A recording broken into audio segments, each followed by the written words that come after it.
여러분 반갑습니다. 전문가 선생님이 저희 스튜디오까지 오셔서 라이브로 여러분들 궁금증을 살펴드리는 닥튜버 시리즈입니다. 저희 비욘디가 올해부터 야심차게 준비하고 있는데요. 오늘은 예고해드린 대로 대장학문 쪽의 전문가를 모셨습니다. 이름이 참 재밌어요. 장튼 위튼 병원의 육의곤 원장님 모셨습니다. 안녕하세요. 안녕하십니까. 네, 선생님 진짜 무슨 영화 배우 같으세요. 캐릭터가 터프하세요. 어떠세요? 지금 이게 방송 처음 해보시니까. 네네. 이게 생방송이라는 게 만만치 않은데 오늘 또 생방송에서 이렇게 출연을 할 수 있게 돼서 참 열심히 해봐야죠. 열심히 하겠습니다. 네, 긴장하신 것 같아. 편안하게 하세요. 네. 우리 아콩이님 반갑습니다. 네, 베라베라님은 또 처음 뵙는 분이네요. 네, 오늘은 이제 예고해드린 대로 대장 용종에 대한 이야기. 용종 진짜 많습니다. 네, 내시경 했다면 뭐 조그맣게 막 나오잖아요. 그죠. 요새 대장 내시경을 제가 전문으로 하는데 웬만한 분들이 용종이 다 있어요. 그러니까. 젊은 분들까지 용종이 발견되는 게 많아서 대장 내시경을 이렇게 과장되게 꼭 해보시라고 해도 과언이 아닐 것 같아요. 그러게요. 근데 우리 이 육의곤 선생님은 대장에 생긴 양성 종양이죠. 폴립이라고도 하고 영어로. 네. 이 용종을 내시경으로 떼는데 우리나라에 그냥 몇 손가락 안에 드는 대가다. 잘 떼신다는 얘기죠. 케이스도 많으시고. 그래서 저희도 아주 기쁩니다. 네, 감사합니다. 감사합니다. 네. 네. 그리고 저보다 학교 1년 선배. 예, 또 서울대 그렇죠. 네. 84학번. 네. 저희 집사람이랑 동기잖아요. 예. 집사람이냐 선생님 예, 잘하는 원장하고 얼마나 학교를 같이 다녔죠. 네, 꼭 모시고 와야 된다고. 그 집사람의 여행스터를 통해서 오늘 모시게 됐습니다. 자, 선생님 감사합니다. 네. 병원은 지금 어디 있죠, 위치가? 저희 장튼 위튼 병원은 서울 관악구에 있고요. 서울대 입구역에서 낙성대 방면으로 한 300m 떨어진 곳에 있습니다. 언제 오픈했어요? 병원 개원한 지 딱 6개월 됐습니다. 작년 10월 4일 날 오픈했으니까 지금 거진 6개월 됐죠. 네. 와, 그럼 바쁘시겠네요. 지금 정신 없겠어요. 네. 6개월 동안 뭐 병원은 병원대로 세팅하고 이제 또 직원들을 선발하고 같이 맞춰야 되니까 그 과정에서 참 뭐 다양한 에피소드가 많았습니다. 그러셨구나. 이런. 네. 자, 우리 선생님 그 병원은 그러면 종합병원인가요? 그렇지 않습니다. 저희 병원은 처음 시작한 시도가 대장 항문 수술을 전문으로 하면서 그리고 소화기 내시경, 그 위내시경과 대장 내시경을 전문으로 하는 병원이라고 할 수 있습니다. 그래서 대장 항문 수술과 소화기 내시경을 잘하는 병원이죠. 네. 그러니까 이제 병명으로만 국한한다면 위장병, 네네. 그 다음에 대장에 생기는 대장 폴립이나 암이나 치질, 네. 또 뭐 치열, 항문 치열, 쪽. 항문, 치루, 뭐 이렇게 항문 질환도 전문이죠, 당연히. 네. 그러니까 검진도 당연히 하실 터이고. 네, 내시경이 주된 저희들의 또 장기니까 네. 검진이라는 것이 위내시경, 대장 내시경이 대부분 다 포함되어 있지 않습니까? 검진은 당연히 저희들이 하나의 또 무기라고 할 수 있고 네. 잘하는 분야지요. 네. 그러니까 그 현재는 뭐 대장 항문 외과라고 돼 있지만 그 뭐 위장병도 물어보셔도 된다. 치질 또는 대장암, 뭐 용종. 근데 오늘은 특히 준비하신 슬라이드는 용종이고, 네, 그다음에 질문은 용종. 뭐 네, 다른 질문을 해도 된다는 얘기예요. 지금 유튜브인가 카카오인가가 왜 제로로 돼 있죠? 지금 그 접속자가 제로로 돼 있네. 확인해 보세요. 네, 좋습니다. 선생님 이제 한번 테스트를 해볼까요? 근데 그 전에 선생님 자랑 좀 하셔야죠. 우리 육의곤이란 어떤 의사인가? 네. 시시하면 안 돼요. 네. 본인을 마음껏 자랑해 보세요. 네, 감사합니다. 저를 소개한다면 저는 서울대학 의과대학을 나와서 외과학 전공입니다. 그 중에서 이제 대장 항문을 전문으로 하는 사람입니다. 서울대학에서 외과 대장학문학을 전문으로 해서 전문의를 거친 다음에 전임의를 2년 거치고 그리고 대항병원이라는 대장학문 전문병원에서 처음 들어가서 거기서 진료 원장까지 18년 동안 줄기차게 일을 해서 대항병원의 또 발전에 또 영향을 많이 드렸고 대항병원에서 대장암센터, 대장 치료 내시경 센터를 만들었던 주역이기도 합니다. 네. 좀 새로운 또 시도를 해보자. 6개월 전에 이제 서울대 입구역, 서울이죠. 서울 관악구에 있는 서울대 입구역 쪽에 지금 오픈을 했습니다. 지금 송기호라는 님이 장튼 위튼 병원은 서울대 입구역 8번 출구로 나오셔서 낙성대 역으로 300m 직진 도보하십니다. 저분은 선생님이 좀 심오한 분인 것 같아요. 병원 사람인 것 같아요. 아유, 또 괜찮아요.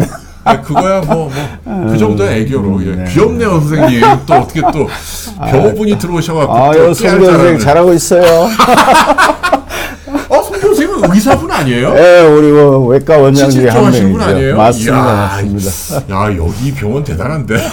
여러분, 애교로 이 정도 봐주시는 거죠. 네. 선생님, 아주 좋아요. 그리고 선생님은 또, 학회 같은 데 나가도 이 대장에 생긴 용종을 내시경으로 제거하는 쪽으로 케이스도 많고, 많은 분들이 인정해주는 전문가잖아요. 예, 제가 지금 대장학문학회, 대장과 학문을 전문으로 하는 학회가 우리나라에 있습니다. 거기에서 제가 대장 내시경 연구회를 주도하고 있는 회장으로 있죠. 그래서 지금 많은 외과, 대장학문외과 선생님들과 같이 내시경에 대해서 공부하고 회원들의 실력 향상을 위해서 같이 연구하고 노력하고 있는 그 연구회를 주도하고 있습니다. 네. 오늘 정말 기대가 되네요. 근데 제가 이제 솔직히 말씀드리면 선생님의 방송 능력은 제가 볼 때는 아직 한 미 정도밖에 안 돼. 근데 그게 선생님 편하게 해드리려고 그러는 거예요. 대신 우리 원장 선생님 좀 긴장하신 것 같아요. 근데 여러분들 좀 양해해 주시고, 그러나 아시죠? 저희 비욘드는 정말 그 분야에서 좋은 평판, 그리고 실력도 짱인, 정말 저희가 검증된 믿을 수 있는 전문가를 모신다는 걸 이해해 주시고요. 앞으로 선생님이 이제 쭉 하실 말씀 좀 지켜봐 주세요. 간단히 지금 질문 다 보이시죠? 아까 아콩이님 질문 보여요. 아콩이님이 저희 자주 들어오는 분인데 내시경을 해보셨다고. 여기 3년 전 암이 있으세요. 근데 치료가 끝났는데 치열이 생겼다 없어졌다. 치열이 생겼다 없어졌는데 지금도 피가 묻어 나온다. 이거 어떻게 해야 돼요? 일단은 지금 한 최근 1, 2년 사이에 대장 내시경을 해보신 적이 없으시면 꼭 해보고 피가 나는 원인이 장내에 원인이 있는지 없는지를 확인해야죠. 다행히 장내 원인이 아니면 항문에서 상처가 생겼다가 변을 볼 때 이제 항문이 살짝 찢어지면서 피가 나오는 경우가 있습니다. 항암 치료를 하면 항상 입에서부터 항문까지 장점막에 영향을 주기 때문에 장점막이 약해져요. 그리고 항문도 약해지는 곳이기도 하니까 상처가 잘 생기죠.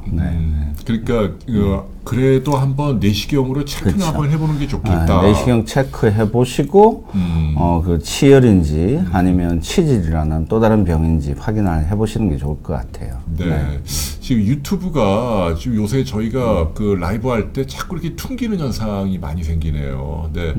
여러분께 사과드리고요. 유튜브 서버 문제예요. 저희 쪽 문제가 아니고 다른 채널도 이런 일이 왕왕 있는 것 같은데 만약 그러실 때는 다시 한번 이렇게 나갔다 다시 들어오시면 된다고 하니까 참고해 주시고요. 자, 또 폼생폼사님이 1년 전에 용종 3개 없애고 그런데 있다는데 2년에 한 번씩 내시경 하면 되냐고 물어보네요. 1년 전에 용종 3개를 뗐대요. 그 다음에 내시경을 2년에 한 번 되냐.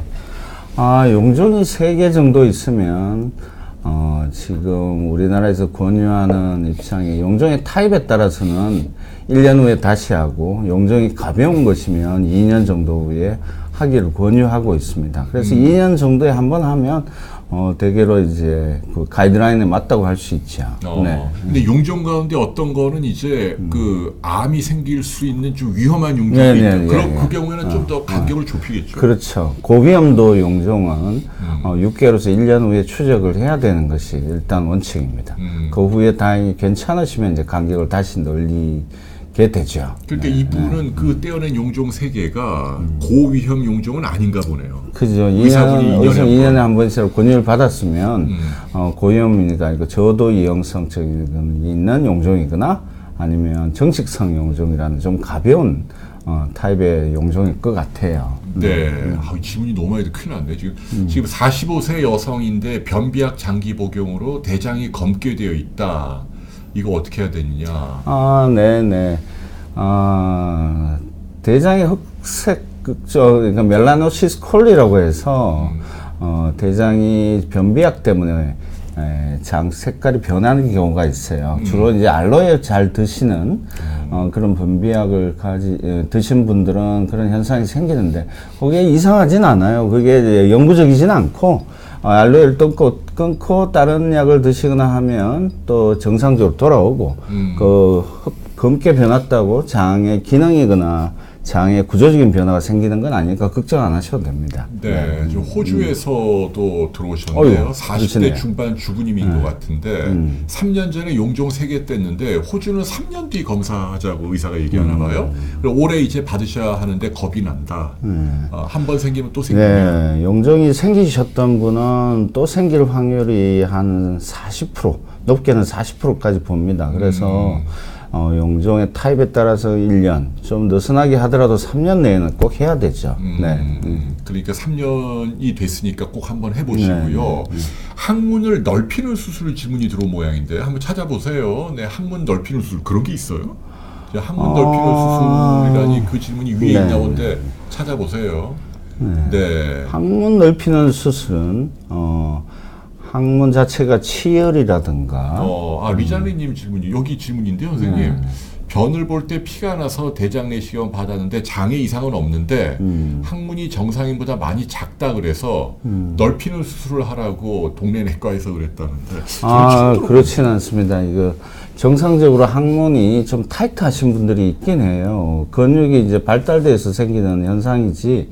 그리고 근육이 이완되면서 충분히 항문이 탄력적으로 움직여주면 항문이 그 배변 활동에 전혀 지장이 없을 정도의 항문 탄력이 좋은 분은 괜찮아요. 항문이 타이트하다고 넓히는 수술을 하는 건 아니죠. 항문이 구조적으로 치열이라든가 아니면 수술 후에 생기는 협착 이런 걸로 인해서 항문이 진짜 좁아지는 경우에는 드물게 넓히는 수술을 권유받기는 방법은 있습니다. 있기는 하나 보통 이 경우에 하는 그런 그렇진 않아요. 그 아니다. 경우는 뭐 수술을 권유하는 거는 조금 오버한 것 같아요. 과잉 진료일 수 있다네요. 네, 저도 리자네님께 별로 권하고 싶지 않네요. 네, 알겠습니다. 질문이 많은데요. 블랙조님이 나이가 27인데 몇 달 정도 요즘 변을 잘 못 보고 힘을 봐도 이렇게 작게 나오는데 변비네요, 변비. 선생님, 변비도 뭐 다루는 질병 중 하나잖아요. 네. 어떻게 코치하세요?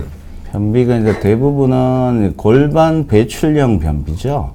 되게 이제 서행성 변비라고 해서 장 자체의 흐름이 느린 분들이 있고, 골반 배출형 변비가 있는데, 배출이 잘 안 되어서 생기는, 그는 항문 자체에 구조적인 문제가 있었기 때문에 치료를 좀 해야 되고, 서행성 변비, 변 자체가 내려오는 길이 좀 느려서 생기는 거는 일단 약물 치료가 먼저가 되겠죠. 그러네요. 네, 변비는 또 다음 기회에 자세히 알려드리고요. 콜드 핸들이라는 님이 대장 내시경 하기 전에 먹는 약, 그 관장하는 약이 아주 힘들다. 선생님 병원은 좀 쉽게 하는 방법으로 하나요? 이제 해마다 이제 대장 내시경 하는 분들이 계속 늘어나는 상황이고, 제약회사들도 이 좀 편하게 드시는 방법에 대해서 많은 연구들을 하고 있어요. 그래서 해마다 새로운 약들이 나오곤 있는데 아주 간편한 방법은 아직은 없습니다. 그래서 요즘에는 한 1리터 정도의 약으로서 대장을 고진 비울 수 있는 약이 나오죠. 1리터만으로. 1리터. 물론 뭐 추가적으로 1리터의 물을 이제 같이 드시면 더 좋은 효과를 보는데 꼭 드셔야 되는 약이 1리터로 줄었죠. 야, 근데 그걸로 해도 좋았습니다. 문제가 없다. 네네. 기왕이면 간편하게 해줘. 환자를 괴롭히는 건 안 좋아요. 그죠? 근데 이제 대장 내시경하는 가장 중요한 이유가 장내 구조적인 문제가 없는지, 그 쉽게 말하면 용종 같은 것이 있으면 잘 제거해야 되는 것이 대장 내시경하는 목적이니까. 용적이 작을 때는 대장 청소가 잘 안 돼 있으면 보기가 힘들어요.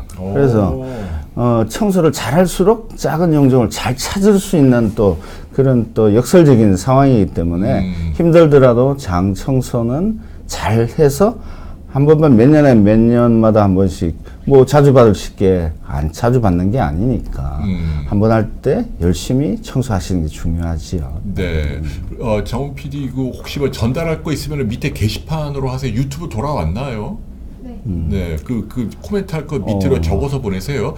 캐시 킴님은 네, 미국에서 미국에서 네. 오셨는데 19년 전에 내시경 받는데 미국은 10년마다 받으래요. 네, 내시경. 네, 저기는 의료비가 비싸서 그런가 보다. 예, 맞습니다. 너무 늦게 딱 온 그 내시경. 말이에요. 미국 소화기 내시경 학회 가이드라인이 이 대장 내시경을 하고 다행히 용종이 없으면 10년 후에 하라는 것이 이제 가이드라인이거든요. 근데 솔직히 미국 의사들하고 소화기 내시경하는 의사들하고 얘기를 해봐도 자기들도 그 원칙을 제대로 못 지켜요. 예, 10년은 너무 길어. 너무 깁니다. 빨리 봐주세요. 제가 얼마 전에 비하인드 스토리인데 네네. 모 의과대학 유명 교수예요. 네. 실명을 밝힐 수 없고 대장암을 수술을 받았는데 3기래요, 3기. 네. 근데 문제는 이분이 정확하게 5년 전에 내시경을 했대요.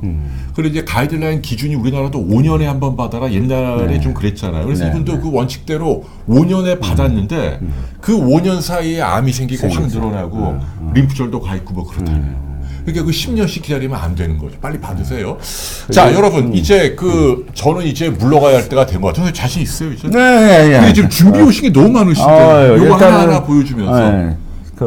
지금 우리 또 홍일 기자님이 얘기하셨던 5년 만에 검사를 했는데 대장암이 걸린 거는 의과대학 이제 교수가. 간격암이라 그래서 무슨 뜻이냐면 5년 내에 5년 전에 정상이었다 하더라도 5년 내에 대장 내시경을 했을 때 암이 발생될 확률이 한 6% 정도 됩니다. 와, 그러네. 6%나 그래서 있구나. 그 6%까지 다 잡아내려면 대장 내시경을 훨씬 더 자주 해야 되는 거죠. 네, 5년은 아닌 것 같아. 네. 자, 그러면 선생님 이제 우리 유구교원 선생님, 제 의과대 1년 선배님이고 장튼 위튼 병원 원장님이시고요. 준비해 오신 대장 용종 또 슬라이드가 굉장히 알차고 좋습니다. 그 강연을 들으시면서 중간중간 질문 답변도 해주시고. 이제부터 선생님 왕이에요. 선생님. 네. 저의 간섭이 없습니다. 네. 화이팅 빕니다, 선생님. 화이팅! 네, 멋지게 잘 감사합니다. 해주세요. 네, 네, 여러분 많이 응원해 주십시오. 네. 최상민님께서 이제 질문을 막 이게 하셨는데, 용종을 어제 7개를 제거했는데, 한두 개는 1cm 정도 크기라고 이렇게 적어 주셨어요. 암세포가 있을까 걱정된다고 합니다. 한 1cm 정도의 크기의 용종이 있으면 약 한 5%에서 10% 정도에서는 대장암이 있다고 나올 수가 있어요. 그래서 꼭 조직 검사 확인하셔야 됩니다. 그래서 제가 용종에 대해서 준비한 자료를 한번 설명을 드리면서 또 추가적인 질문을 저희들 챙겨서 또 설명을 드리도록 할게요. 시간이 넉넉하니까 혹시 지나가더라도 또 한번 질문 올려주시면 성의껏 또 빠지지 않고 답변을 드리도록 노력해 보겠습니다. 먼저 슬라이드 진행하겠습니다.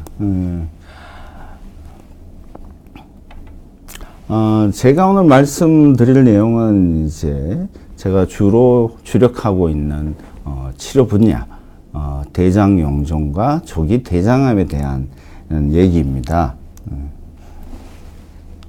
먼저 대장 용종에 대해서 말씀드리기 전에 대장 용종이 커져서 문제가 되는 것이 이제 대장암이죠. 여기에 대한 통계 자료를 보고 왜 지금 이런 것이 화두가 되고 대장 내시경을 꼭 받아야 되는 이유를 아셔야 되는 것이죠. 이 지금 자료를 보면 여러 가지 암들이 1999년부터 2009년까지 전체적으로 계속 상향하면서 발생률이 증가되고 있는데, 대장암은 다른 암종에 비해서 발생하는 그 증가율이, 연간 증가율이 남다릅니다. 그래서 10년 전, 20년 전에 우리나라에서도 대장암이 4등, 5등 순위로 따지면, 발생 순위로 따지면 4, 5등 하던 그런 암종이었는데, 지금 1등, 2등 할 정도의 그 빈도수, 연간 증가율, 발생률이 높아지고 있죠. 그래서 이런 대장암의 원인이 되는 대장 용종에 대해서 관리를 해야지 이런 대장암의 발생률을 줄일 수 있다는 것이 큰 치료의 관건, 예방하는 방법이라고 할 수 있습니다. 2016년에 우리나라 통계 전문 자료가 있죠. 거기에서 보면 세계 대장암 발병률이 전 세계 평균이 인구 10만 명당 17명 정도 되는데, 우리나라는 인구 10만 명당 45명 정도의 높은 발병률을 보이고 있습니다. 그 위에 이제 또 도표를 보시면 우리나라 대장암 환자분들이 남자에서는 발생률이 1이고 여성분에서는 갑상선암과 유방암 다음으로 3위를 차지하는 높은 신규암 예측치를 보이고 있는 것이지요. OECD 국가별 대장암 사망률 자료입니다. 발생률이 그렇게 높아지고 있다면 과연 사망률이 어떤가에도 관심이 될 수 있는데, 이러한 발생률이 증가하면서 우리나라에서 대장암 사망률이 보시다시피 전 세계적으로 다른 나라들은 대장암 사망률이 줄고 있는데, 칠레라든가 그리스라든가 포르투갈이라든가, 그리고 특히 우리나라가 이 사망률이 증가하는 몇 안 되는 나라 중에 하나입니다. 그래서 우리나라에서 이 대장암 사망률을 높이기 위한 적극적인 그 정부와 그리고 의사들의 노력이 필요하고, 그런 또 관심을 우리 국민들이 가져야 돼서 국내 암검진 프로그램을 적절히 따라야 된다고 생각을 합니다. 이러한 과정에서 최근 데이터를 보면 대장암 사망률이 위암을 추월했습니다. 1983년도만 해도 예전에는 위암이 30명이 생긴다면 10만 명당 30명이 생겼었고, 우리나라에서 1.7명이 생겼었어요. 근데 지금 30년이 넘는 기간 동안, 약 35년 정도 되죠. 거꾸로 되어서 대장암이 17명이 생기고 위암이 15명이 생길 정도로 빈도수가 뒤집혔어요. 그만큼 대장암이 잘 생기고 많이 생기고 있는 거죠. 네. 이러한 대장암이 발생하는 주 원인이 뭐냐, 여러 가지 있는데, 제일 중요한 거는 이제 우리나라 식생활 습관이 많이 바뀌었습니다. 그래서 육류 위주의 식생활 습관 때문에 전체 국민, 특히 우리나라에 이제 제일 인구 비례가 분포가 많은 50대, 60대 환자분들이 이제 연령이 증가할수록 발생률이, 왜냐면 거기가 인구 구조가 많잖아요. 50대, 60대가 우리나라 인구 구조에서 중요한 역할을 하고 또 많은 구조를 가지고 있어요. 그래서 대장암 빈도수가 늘고, 또 우리나라 직장인 성인들이 알코올 섭취량이 남다릅니다. 다른 나라에 비해서 많은 편이죠. 그리고 흡연율도 높아요.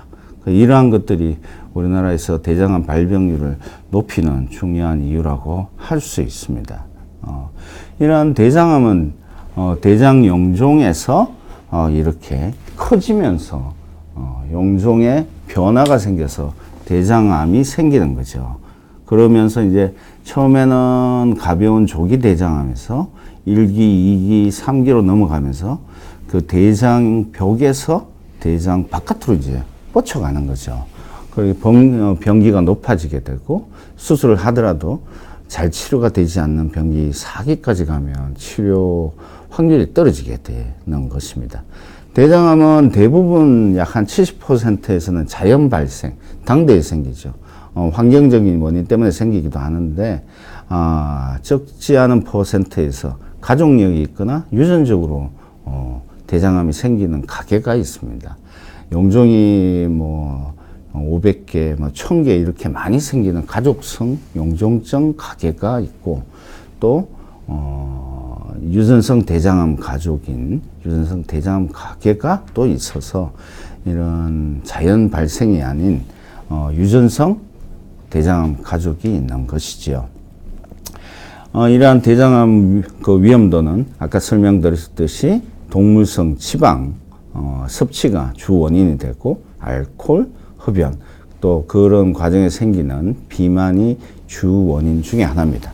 또 최근 들어서 이제 우리나라에서 또 많이 생기는 병 중에 하나가 염증성 장질환이 있습니다. 크론병, 그리고 궤양성 대장염, 이런 염증성 장질환이 서구화 패턴의 일환으로서 우리나라에서도 많이 생기고 있는데, 이런 염증성 장질환이 또는 대장암을 생기게 하는 원인이기도 합니다. 그리고 가족 중에 대장 용종이 많거나 대장암이 있었던 가게는 대장암이 발생할 빈도, 확률이 높죠. 다른 데보다 높습니다. 예. 그렇게 대장암이 많이 생기게 하는 원인이 있다면 또 예방할 수 있는 방법들도 많아요. 그래서 제일 중요한 거는 동물성 지방 섭취를 줄이고 과일과 야채 성분을 좀 많이 드시면 그런 동물성 지방을 소화하는 과정에서 생기는 여러 가지 위험인자, 독성 물질들을 희석시켜주고 배변 활동을 자극을 해서 장내에 머무는 시간을 줄일 수가 있기 때문에 예방 효과가 아주 탁월합니다. 그래서 야채를 고기와 같이 적절히 잘 드시는 것이 중요하다고 할 수 있습니다. 그리고 지나친 육류와 육 가공품 섭취를 좀 제한하시면 좋겠고, 식이섬유, 어쨌든 야채를 많이 드시면 식이섬유가 풍부해지죠. 또 드물게 요새는 섬유소가 풍부한 약재로 된 식이섬유가 있죠. 배변 활동을 좀 증가시키기 위해서, 변비 치료를 하기 위해서 그런 식이섬유를 드시기도 하잖아요. 그런 것들이 대장암을 예방하는 또 중요한 패턴이기도 합니다. 그리고 또 칼슘, 우유에는 칼슘이 많이 있잖아요.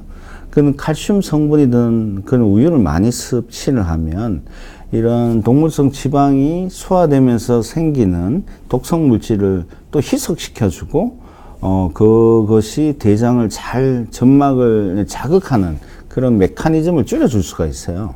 그래서 우유서 칼슘 섭취가 대장암을 또 예방하는 또 하나의 중요한 인자라고 할 수 있습니다. 그리고 식이 섭취를 포함해서 변 자체가 잘 나오게 하는 신체 활동, 그 운동이죠, 운동. 유산소 운동을 많이 하시면 이런 배변 습관이 좋아지니까 변에 존재하는 독성 성분을 빨리 배출함으로 인해서 대장암으로 갈 수 있는 용종 발생을 줄일 수가 있습니다. 또 당연히 금주까지는 아니더라도 절주, 그리고 금연이 대장암을 예방할 수 있는 중요한 인자입니다. 대장암은 크기가 클수록 점점 국소 침륜에서부터 임파절을 타고 번져가기도 하고, 더 커지면 혈관을 통해서 바로 번져가기 때문에 병기 4기가 되는 간이나 폐 쪽으로 이제 번져가서 치료가 어려워지기 때문에 일찍 발견해서 치료를 하면 수술까지 안 하고 대장암을 치료할 수 있는 아주 예방 효과가 큰 암이라고 할 수 있습니다. 대장암은 위치에 따라서 또 빈도가 또 다르고 증상도 다릅니다. 좀 쉽게 설명하면 항문에서 한 30cm인 직장과 S상 결장의 대부분의 용종이 한 50에서 60%의 종양들이 그쪽에서 많이 생기죠. 왜냐하면 배변이 머무는 시간이 많이 길고 접촉하는 시간이 길어지기 때문에 거기 쪽에서 많이 생깁니다. 그리고 또 증상은 이 대장용종과 대장암이 탄력이 좋은 그 대장에서 생기기 때문에 탄력이 워낙 좋아서 웬만한 크기가 될 때까지 증상이 별로 없어요. 그게 이제 또 이게 참 소리 없는 암이라는 얘기도 나오는 그런 암인데, 이런 암이 생기면 위치에 따라서 증상이 좀 달라요. 그래서 우척은 이제 변이 좀 묽어요. 우척장을 통과할 때 변이 묽기 때문에 대장암이 있더라도 그쪽에 증상이 잘 안 생깁니다. 그래서 빈혈 증상으로 이제 주로 검사를 하러 갔다가 빈혈이 있고, 빈혈의 원인을 찾다 보니까 딱히 원인이 없어서 대장 내시경까지 하면서 찾게 되는 경우가 왕왕 있습니다. 그리고 좌측장, 그리고 S장 결장이나 직장, 대장용종과 대장암이 잘 생기는 동네는 그때 그쪽에는 변 자체가 좀 굳어요. 웬만한 형체를 갖추기 때문에 거기서 대장암이 어느 정도 크기를 형성하면 변의 색깔이 다른 핏기가 섞인 변 색깔이 나오거나 변 자체의 굵기가 달라지면서 잘 안 나오게 되죠. 그래서 배변 습관의 변화가 생길 수가 있어요. 그래서 위치에 따라서 증상이 좀 다릅니다. 지금 보여드리는 그 사진들은 대장에 생긴 대장 용종 중에서 좀 주로 큰 용종들입니다. 여기 보이는 용종들은 대가 다 내시경으로 치료했던 분들입니다. 대장 용종도 크기가 웬만큼 커지기 전까지는 대장암으로 바로 가지는 않습니다. 일단은 웬만큼 크기와 넓이를 차지하게 되고, 그 다음에 표면의 일부에서 대장암으로 바뀌어가기 때문에 적절한 시기에 검사를 해서 좀 늙더라도 대장 내시경으로 치료하는 방법이 있죠. 그래서 조기 대장암 치료가 수술 말고 내시경으로 치료가 될 수 있습니다. 우리나라에서 이제 위암 치료에서 내시경 수술로서 위암 수술이 엄청 줄었어요. 일본 외과 의사나 소화기 내시경의 그런 위암 치료에 위 내시경으로 위암 치료하는 것들이 이제 두각을 나타내기 시작하면서 우리나라에서도 이제 그걸 따라가는 현상, 그리고 우리나라에서 세계적으로 위암 치료의 대가들이 많은 이유가, 수술도 잘하지만 내시경 치료도 잘하는 의사들이 많은데, 아직은 대장 내시경에 관련된 그런 치료법은 일본에서도 많은 분들이 시도는 하고 있지만 아주 실력자들이 많지는 않습니다. 왜? 치료가 난이도가 높기 때문에 그래요. 대장벽이 얇거든요. 그래서 거기에 있는 혹을 벗겨내는 것이 그렇게 만만치 않고 아무나 하기 쉬운 그런 치료법이 아니에요. 그래서 대장 내시경을 웬만한 잘하는 실력자로 하더라도 쉽지 않은 상황입니다. 그래서 대장 내시경에 관련해서 치료를 받으실 때는 이런 내시경 용종을 미리미리 발견해서 제거하는 것이 제일 중요한 예방법이고, 그리고 그렇지 못해서 조기 대장암이 의심되는 이전이 발견되면 그는 이제 좀 잘하시는 그 분들한테 가셔가지고 수술까지 안 하고 치료할 수 있는 방법을 또 상의해 보는 것이 다음 순서라고 할 수 있습니다. 다음 또 이렇게 또 설명을 계속 진행할게요. 금방 질문 들어온 것 중에 하나를 볼까요? 탄 음식을 먹으면 대장암이 걸릴 위험이 높은가요? 라는 JHD 분이 질문해 주셨는데, 탄 음식은 대장암에 걸릴 가능성이 있죠. 위험도가 높기는 있다고는 할 수 있는데, 주로 탄 음식이 영향을 주는 장소는 위암에 영향을 더 많이 주고, 대장암에는 영향을 많이 주는 건 그렇지는 않습니다. 근데 굳이 탄 음식과 관계를 하면, 탄 음식은 주로 이제 고기류를 우리가 태우면서 먹잖아요. 좀 구워서 먹는 거니까 좀 많이 구우시면 살짝 탄 음식이 되겠죠. 고기류가 마찬가지로 대장암에 걸릴 찬스를 높여주니까 관계가 있다고 할 수 있겠죠. 네. 지금 또 슬라이드로 다시 넘어와서 대장 직장의 용종들은 여러 가지 타입이 있어요.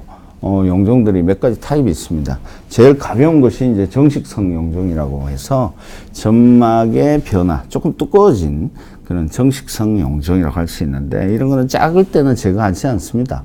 근데 요새 이제 정식성 용종 중에서 병리학적으로 좀 타입이 거치상 선종이라는 타입으로 변해가면서 커지는 타입이 있어요.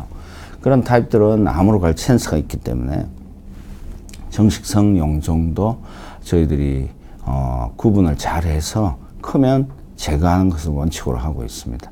그리고 염증성 용종은 암하고 관계없는 타입이고요. 장에 염증이 생겨서 장 점막에 변화가 생긴 거기 때문에 별 문제가 되지 않습니다. 연소기 용종이라는 것은 드물게 마찬가지로 염증과 관련해서 생기는 나이 어린 사람에서 주로 나타나는 종종인데 암하고 관련성은 없진 않아요. 제일 4번 이 신생물성 용종, 관상선종, 관상육모상선종, 육모선종이 암의 신생, 그러니까 암으로 갈 수 있는 타입으로 갈 수 있습니다. 이런 용종들은 크기가 커지면서 2cm가 넘어가면 암이 될 확률이 30에서 50%가 넘어가기 때문에 가능하면 1cm 미만에서 발견해서 제거를 해야지 암이 발생하지 않는 상태에서 이제 없앨 수가 있는 거죠. 작을 때는 암이 있을 확률이 2cm에 비해서 현격히 낮은 걸 볼 수 있습니다. 그래서 일찍 발견하면 예방할 수 있다라는 것을 이제 도표로 확인할 수가 있죠. 네. 용종의 모양들은 이렇게 평평한 타입이 대부분입니다. 그래서 약간 볼록한 느낌, 이렇게 넓게 나오는 그런 평평형 타입이 최근 들어서 이제 대장 내시경의 해상도가 좋아지잖아요. TV가 HD에서 슈퍼 HD, UHD로 이제 넘어가듯이 대장 내시경 장비들도 점점 모니터가 좋아지고 광학 기계들이 발전하면서 옛날엔 잘 안 보이던 장 점막의 변화들도 잘 찾아내게 돼요. 그래서 옛날에 잘 안 보이던 용종들도 지금 잘 찾아서 그래서 용종 치료 효과, 그리고 암의 경계 부위를 좀 더 잘 그려가면서 치료할 수 있는 그런 장비의 발전이 또한 내시경 치료에 또 혁혁한 역할을 한다고 할 수 있습니다. 전형적인 윤기형 타입이죠. 이렇게 불룩 튀어나오고 마치 목이 있는 타입의 윤기형 용종이 있는데, 목이 있는 타입은 그나마 머리에 암이 생기더라도 목 근처에서 절제를 하면 이 암이 내려오는 시간을 볼 수가 있기 때문에 그나마 좀 낫긴 한데, 그렇더라도 크면 대장암의 위험도가 높다고 할 수가 있지요.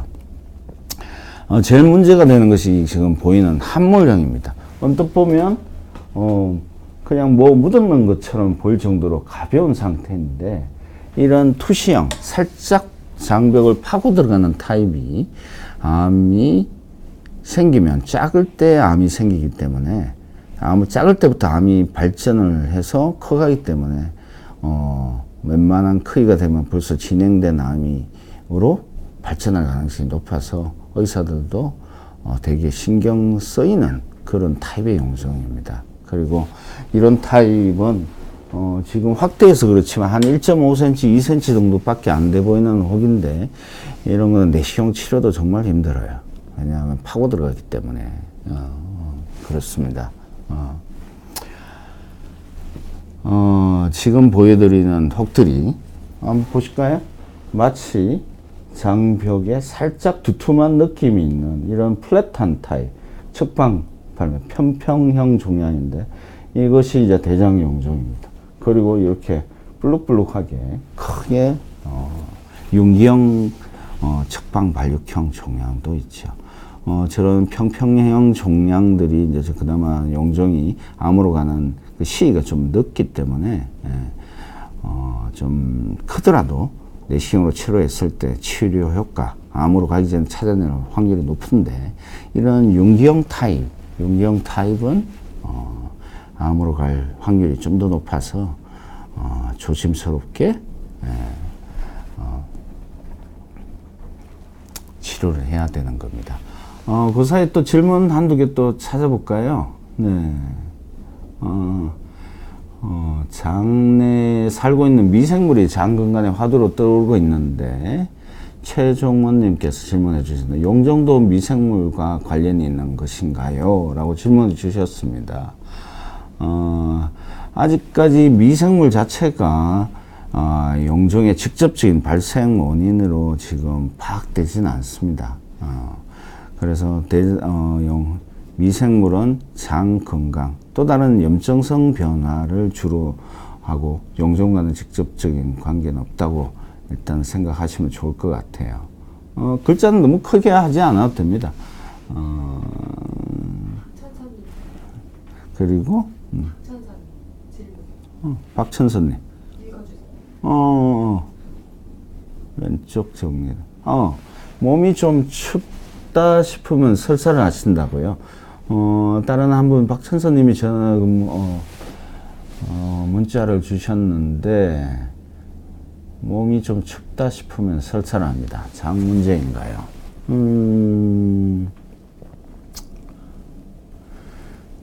몸이 춥다는 의미는 몸 어딘가에 염증의 변화가 있다는 거죠. 발열과 오한이 있다는 거고, 발열과 오한이 있으면 장이 또 반응을 해요.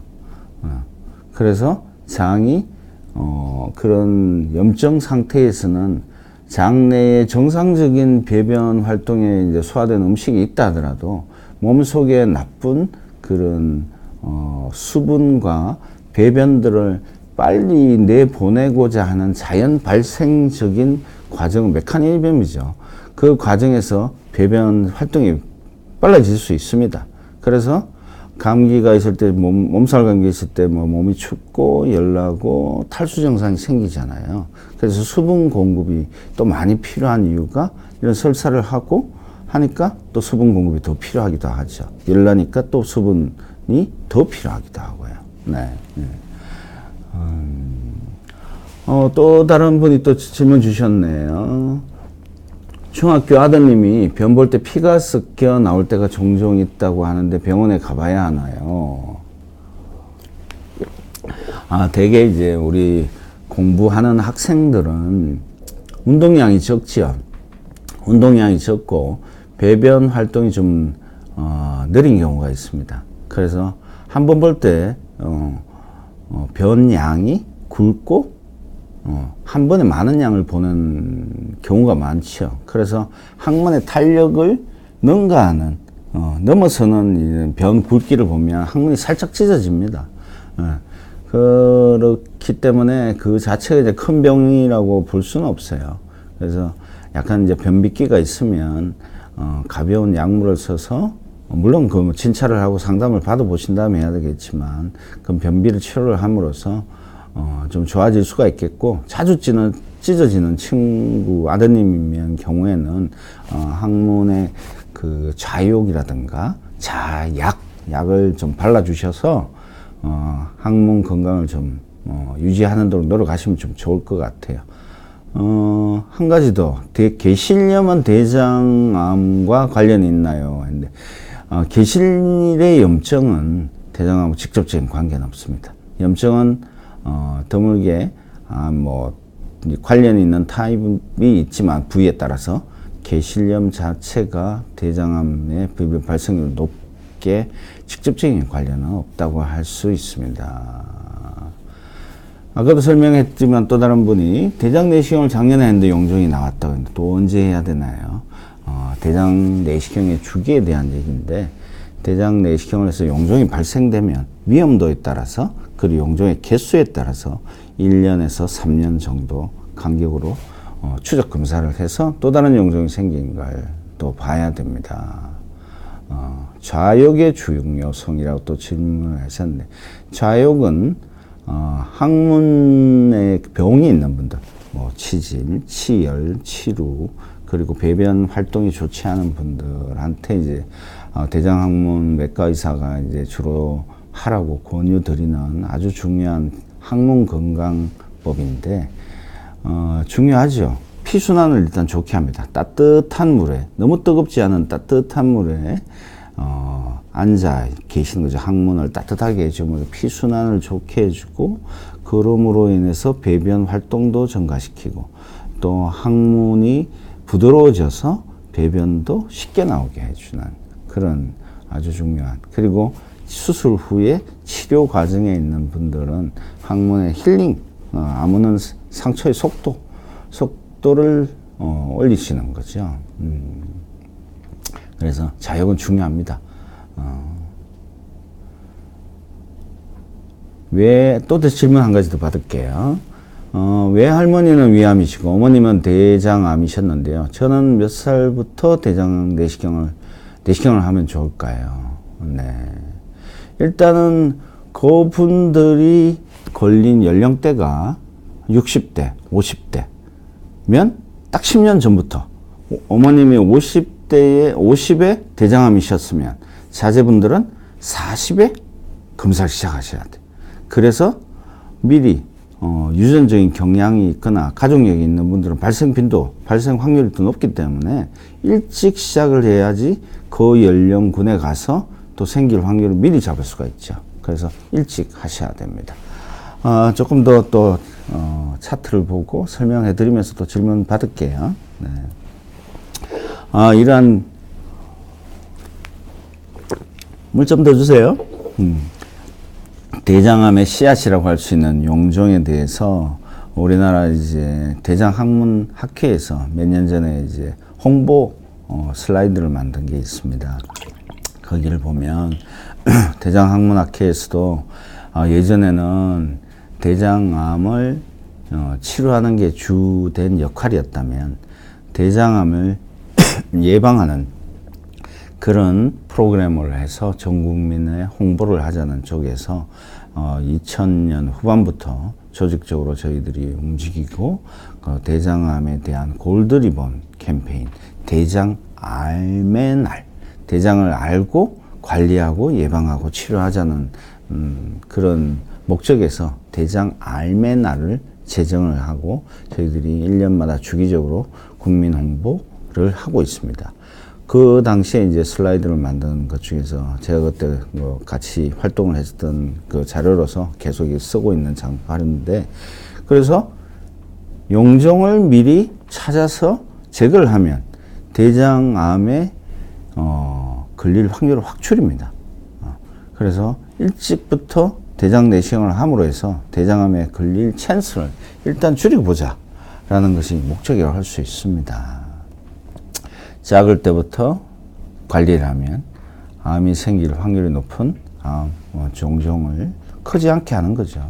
그래서 주기적으로 대장 내시경을 하면 큰 용종을 제거했을 때 암이 생길 확률을 작을 때 제거함으로써 암이 아닐 때 다 제거할 수 있으면 좀 힘들더라도 대장 내시경 청소약도 같이 좋아지고 있으니까 해볼 만한 그런 검사법이고 대부분은 잘 하세요. 근데 이제 한 번씩 그 약 자체가 좀 역겨운 그런 맛이라고 할까, 많은 양의 물을 과 함께 드셔야 되니까 부담이 되시니까 토하시는 분들이 가끔 있죠. 그래서 많은 그 방법들이 있습니다. 한 가지 방법뿐이 아니죠. 여러 가지 약재를 좀 섞는다든지 환자분에 맞추어서 그 프로토콜들이 경험이 많은 의사는 거기 환자분에 맞춰서 또 약을 드시는 방법을 또 만들어 드려요.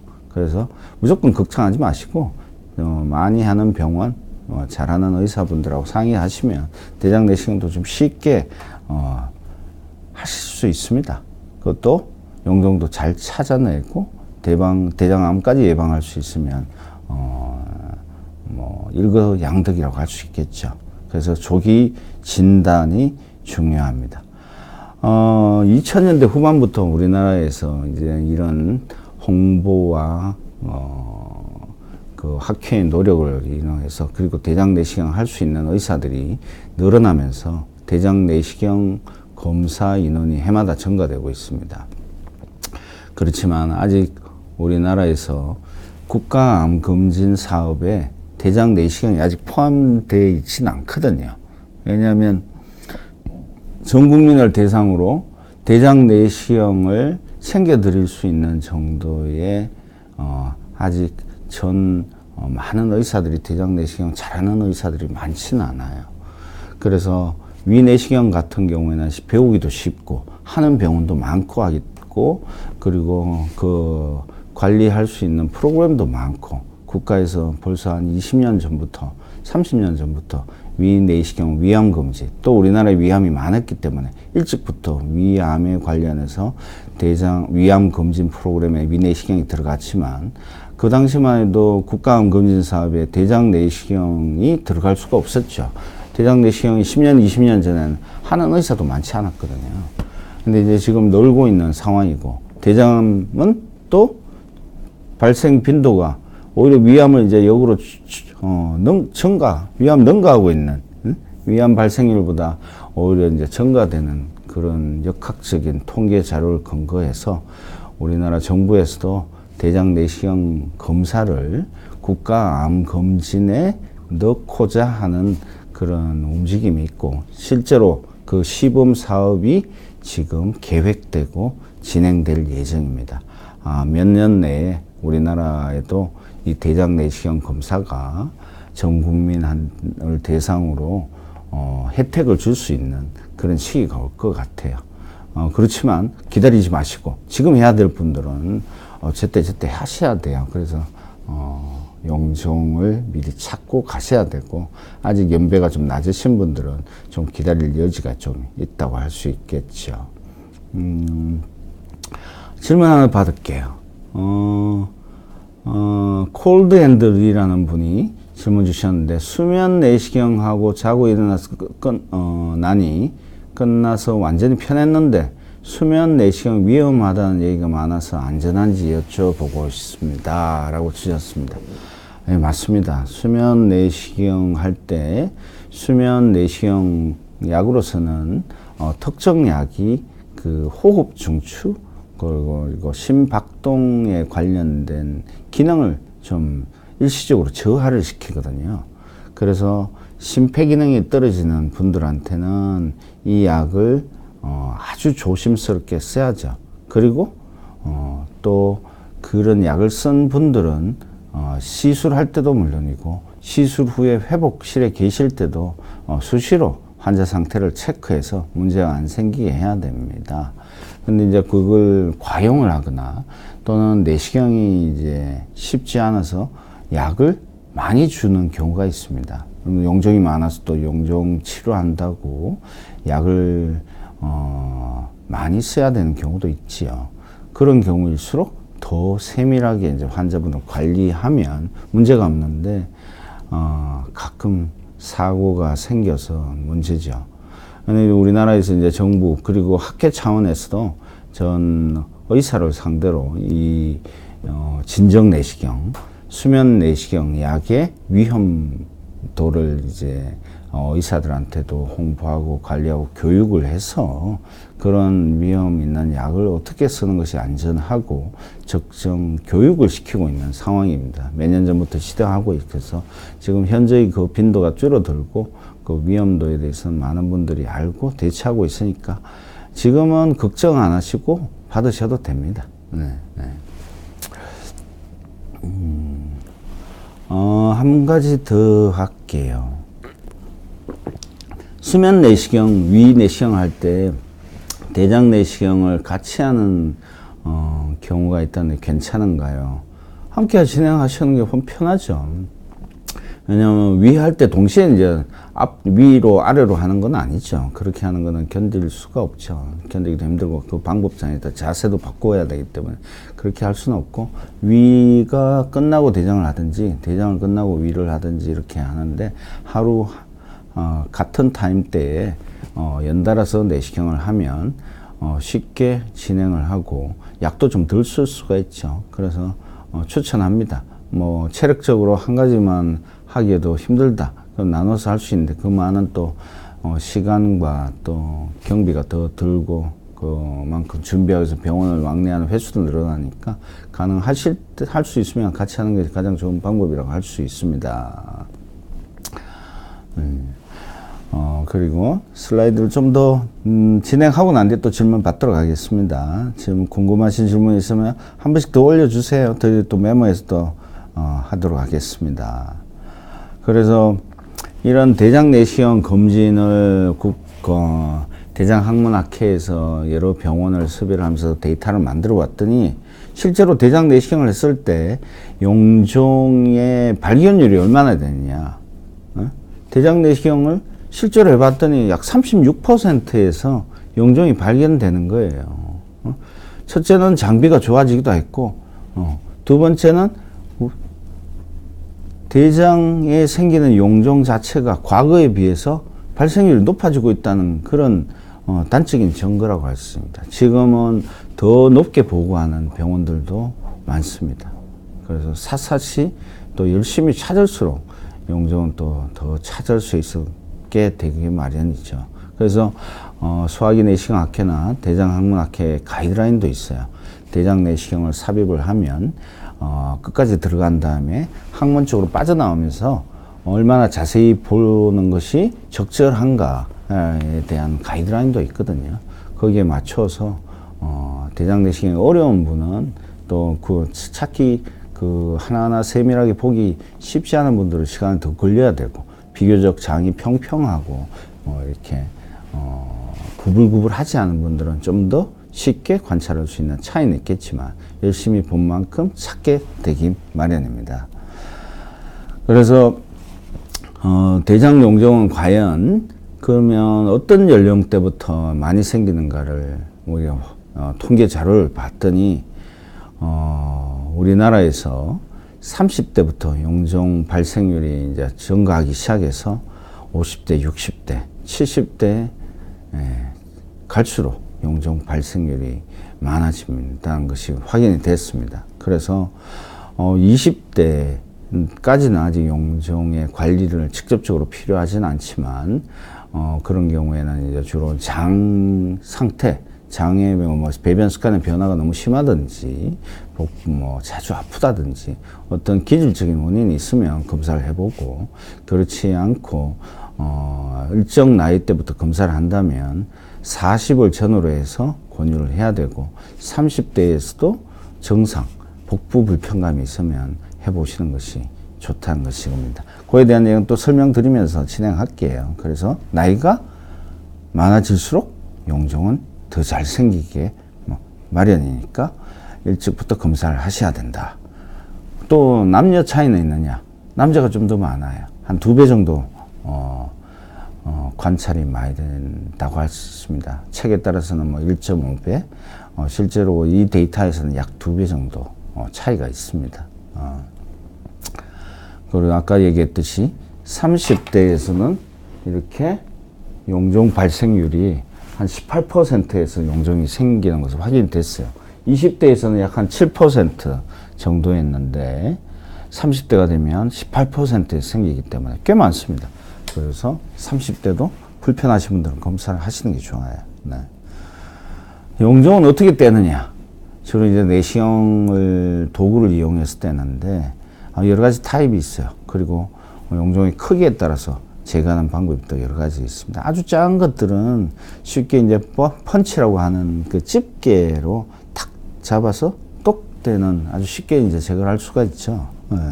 그래서 5mm 미만의 크기의 용종들은 쉽게 한 번에 딱 집게로 제거하는 거고, 좀 커지기 시작하면 올가미를 걸러서 이렇게 목을 조르면서 제거하는 것이 가장 일반적인 방법이라고 할 수 있습니다. 그리고 이제 크기가 1cm 전후로 이제 커지게 되고, 용종이 1cm 전후가 되면 암이 있을 가능성이 이제 생기잖아요. 높게는 10%, 낮게는 한 5%에서 발견되는 확률이 높아지기 시작하는데, 그런 경우에는 올가미를 걸어서 절제를 하면 용종의 일부가 장벽에 다 안 잘리고 덜 잘린 상태에서 발견될 수가 있기 때문에 점막 절제술 약간 부풀려서 좀 넓게 잡아서 떼는 것이 좋겠습니다. 질문 하나 중간에 할까요? 확인해 볼까요? 보컬코드라는 분이 질문하셨는데, 대변이 동글동글하게 보는 것은 나쁜 것은 저거는 질문이 아니군요. 네, 답이 질문의 답인 것 같아요. 네. 그래서 이제 더 진행을 하면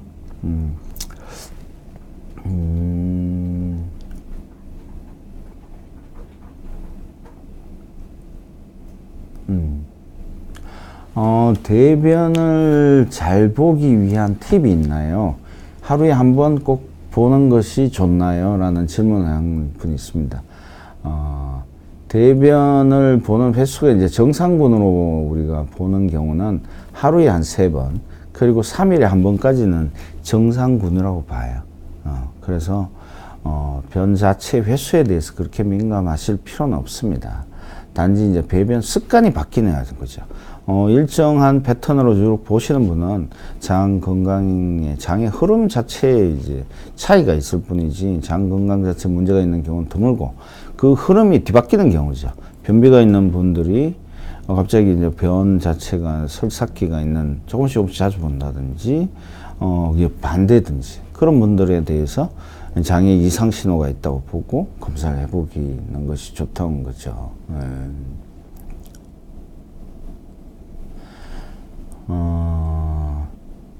딸기란 분이 질문해 주셨네요. 80세 대장 내시경 일반 수면 내시경인데 80 뭐지? 일반 대장 내시경 많이 아픈가요? 수면 내시경과 일반 내시경에 대한 질문인 것 같아요. 병원에 가면 대부분 수면을 선택한다고 합니다.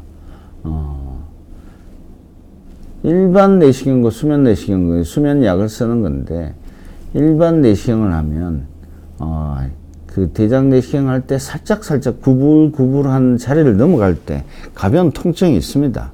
그 통증을 가볍게 또 잘하는 의사는 또 넘어가 주기도 하지만 기본적으로 불편함이 있거든요.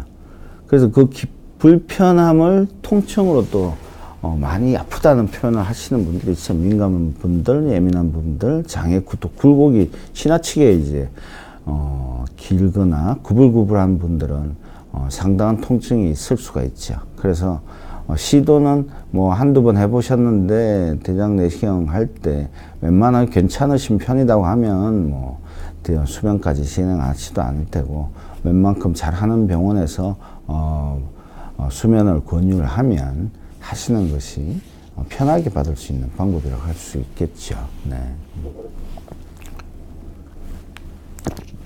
또 슬라이드 넘어가서 슬라이드 쭉 좀 진도를 빼고 그 다음에 또 질문을 더 많이 받도록 할게요. 네. 최근 들어서 이제 조기 대장암의 치료라고 할 수 있는 점막하 박리법이라는 치료법이 나왔습니다.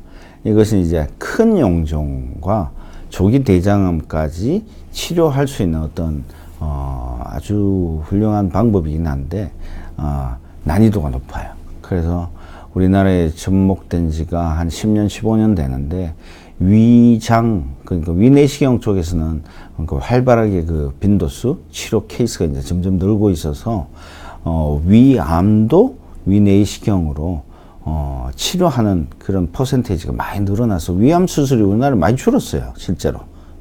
그런데 아직 대장 내시경으로 그런 치료를, 잘할 수 있는 의사가 많지 않고, 워낙 난이도가 높기 때문에, 또 치료도 어렵고, 그래서 아직은 위암처럼 이렇게 수술이 줄어들 수 있는 그런 상황까지는 아니에요.